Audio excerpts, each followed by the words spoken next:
আপনি দেখছেন news now, আমরা জানি কোনটা খবর। ৫৮তম প্রকৌশলী দিবসকে সামনে রেখে রবিবার আগরতলা দশরথদেব স্মৃতি ভবনে আয়োজিত হয় অনুষ্ঠান।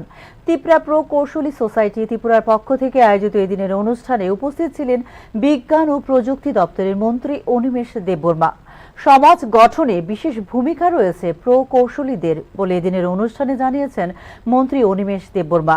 এই বিষয়টি এদিনের অনুষ্ঠানের মূল আলোচ্য বলে জানিয়েছেন মন্ত্রী অনিমেষ দেববর্মা।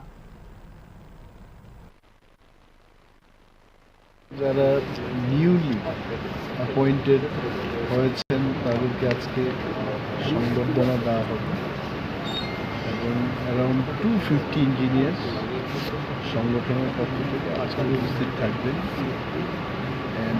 নানা বিষয়ে ইঞ্জিনিয়ারদের অনেকগুলো সমস্যাও আছে, যেমন কাজের সমস্যা, কাজের পরিবেশের সমস্যা, তাদের দাবি দাওয়া থাকতে পারে, প্রমোশনের ব্যাপার থাকতে পারে, অ্যাসাইনমেন্টের ব্যাপার থাকতে পারে। এগুলো নিয়ে তাদের আজকে আলোচনা এবং ইঞ্জিনিয়ারিংকে সমাজের স্বার্থে কীভাবে ব্যবহার করা যায় সেই সম্পর্কে আমি নিজেও ইঞ্জিনিয়ার, আমি আলোচনা করি যে ইঞ্জিনিয়ারদের একটা বিশেষ ভূমিকা আছে এবং কি করলে সমাজের জন্য ভালো হবে এই দিকটাকে নিয়ে আজকে অরাজনৈতিকভাবে, অবশ্যই এটার মধ্যে কোনো রাজনীতি থাকবে না, অরাজনৈতিকভাবে ইঞ্জিনিয়ারদের নিয়ে আজকে সমাজের সাথে তারা কি কাজ করবে সেই বিষয়ে আমরা আলোচনা করি।